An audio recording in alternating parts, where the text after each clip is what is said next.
Hello बच्चों, मुश्किल परिस्थिति हो या मुश्किल समय हो, इंसान वही खड़ा रह सकता है जिसका आधार मजबूत हो, जिसकी नींव मजबूत हो और जिसका फाउंडेशन मजबूत हो। क्यों गगन सर? बिल्कुल, मैं हिमांशु सर की बात से पूरी तरीके से सहमत हूं। कहते हैं ना, जब तूफान बहुत तेज होता है तो वही पेड़ खड़ा रह सकता है जिसकी जड़ें मजबूत हो, जिसकी जड़ें बिल्कुल भीतर तक घुसी हो, वही पेड़ सस्टेन कर सकता है।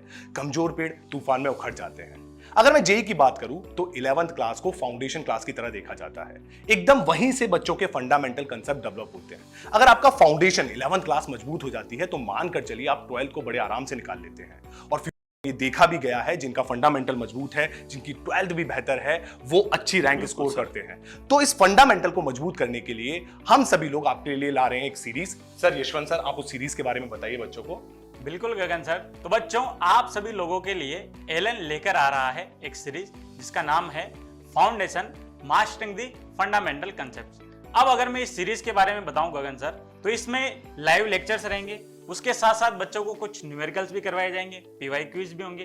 तो मोर और लेस अगर मैं पूरा बताना चाहूं तो एक क्लास जैसा एनवायरनमेंट अपने को देखने को मिलेगा वहां पर। बिल्कुल, जिस तरीके से आप क्लासरूम में पढ़ते हैं, जिस सीक्वेंस में आप क्लासरूम में पढ़ते हैं, सबसे इंपॉर्टेंट चीज है, जिस सीक्वेंस में आप चैप्टर्स को क्लासरूम में पढ़ते हैं, उसी सीक्वेंस में यहां यूट्यूब के चैनल पर आपको इन चैप्टर्स को कवर कराया जाएगा। तो आप इस सीरीज से जुड़े रहिए और बेहतर बनिए।